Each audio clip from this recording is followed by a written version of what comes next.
So I'm going to begin a series of videos called EGR or EGR series. This is basically part one.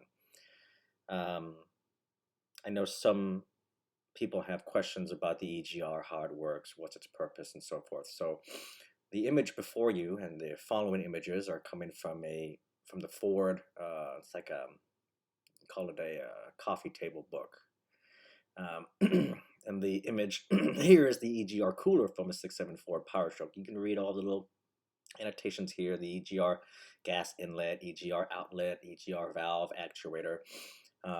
Across all brands, regardless of Ford, Chevy, or Jeep, or Ram, EGR functions almost the same.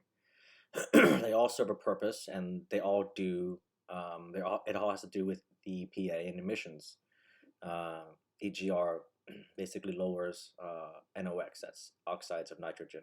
So I will do a comparison between Ram and Ford because the EGR coolers are very different, but they all function the same way. They all have, they all require coolant to come through the cooler and cool the exhaust before it enters back into the intake. They all have an EGR valve. They all have a bypass and so forth. So anyways, we get started. Exhaust gas recirculation. The EGR system allows cool, inert exhaust gases to re-enter the combustion chamber, which lowers combustion temperatures and oxides of nitrogen, NOx, emissions. EGR system is controlled based off an air system model to estimate the percentage of exhaust gas in the cylinder. The PCM looks at engine temperature, intake pressure, exhaust pressure, RPM, and the engine load to determine the EGR flow rate. The ratio of MAP and EP is used by the PCM to estimate the desired EGR valve position.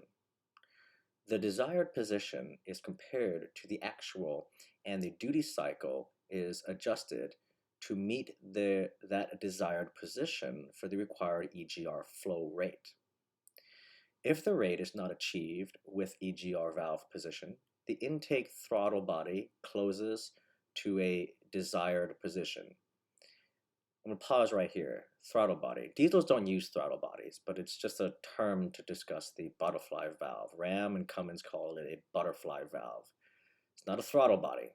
Throttle body is referred to a gas engine where you hit the throttle, it allows more air in, and the engine, produces a little more power, revs to RPM, or whatever. Diesels don't work that way. So you push gas pedal, it allows more diesel fuel to enter into the engine, not air. Anyways, back to where I was. Reducing intake manifold pressure. Reducing the intake manifold pressure increases the pressure ratio, allowing more exhaust to fill the intake manifold and at a given EGR valve position. As more exhaust gas is introduced into the intake manifold, the amount of air measured by the mass airflow MAF sensor is decreased.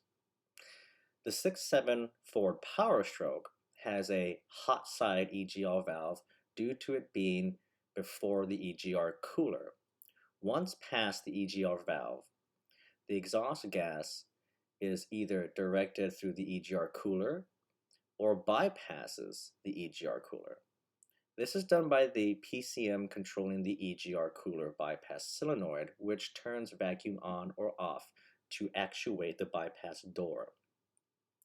The EGR outlet temperature sensor measures the temperature of the exhaust gas leaving the system for cooler effectiveness and bypass control. EGR valve.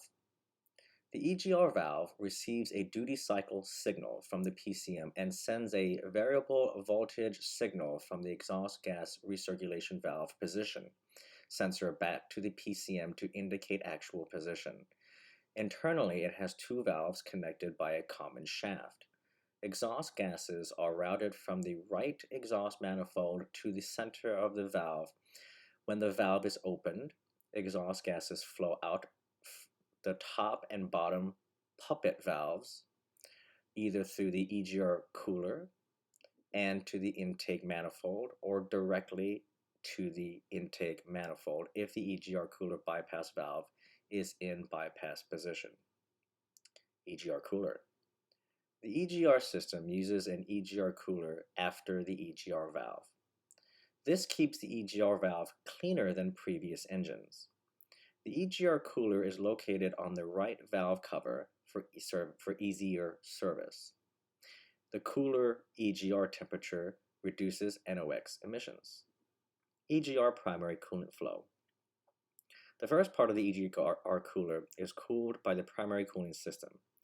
An internal air-to-coolant heat exchanger absorbs heat from the exhaust gases and dissipates heat to the atmosphere through the primary radiators.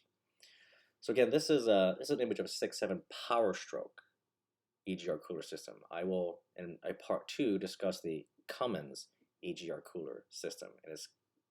They all function. They all do the same purpose as reduce emissions, but they function a little bit differently. The overall principle is the same because they both have an EGR cooler valve, EGR valve, and a bypass door. They all have that. All right. EGR powertrain secondary coolant flow. The second part of the EGR cooler is cooled by the powertrain secondary cooling system. An internal air-to-coolant heat exchanger absorbs heat from the exhaust gases and dissipates heat to the atmosphere through the powertrain secondary radiators. EGR flow. The exhaust gas enters through the EGR valve and goes through the EGR bypass valve. As the exhaust gases enter the EGR cooler, it is first cooled by the primary cooling system. It flows through the secondary EGR cooler, where it is cooled further before exiting the EGR cooler and entering the intake air system. EGR cooler bypass flow. During some operating conditions, the EGR cooler is bypassed. EGR cooler bypass valve. The EGR cooler bypass valve alters the flow of EGR gases to increase the temperature of the gas at low engine speeds.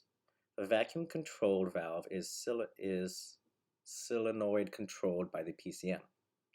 If the PCM determines that it does not need to cool the exhaust gas, it commands the EGR solenoid to close the bypass valve and route the exhaust gases directly into the air intake system. Engine coolant temperature sensor 2. ECT2 monitors secondary cooling system temperatures, which affects EGR cooler temperature and performance. Intake throttle body. Again, this is not a throttle body as it relates to a gas engine. It's Cummins calls it a butterfly valve, and that's really what it is. So that's how I'm going to say it. The butterfly valve is mounted on the lower intake manifold. This valve promotes flow of EGR gases to the intake by creating a differential between exhaust pressure and intake pressure. And so that is the end of part 1. This little show here is provided by Ford. It's a coffee table book, and you can go online. You can find this. You can download it for yourself. That's what I did. The Powerstroke, the way Ford does theirs, you can see the EGR valve is before the exhaust gases enter the cooler, and I've explained that through this little presentation. On the Cummins, these was a little bit different, and we're going to touch that in a different video. But essentially, the EGR valve is on top of the intake horn, so the exhaust gases go through the cooler. It does have a bypass valve, and then it goes to the actual EGR valve before it goes into the intake. So I'll explain that in a different video. But this is part 1 of the EGR series.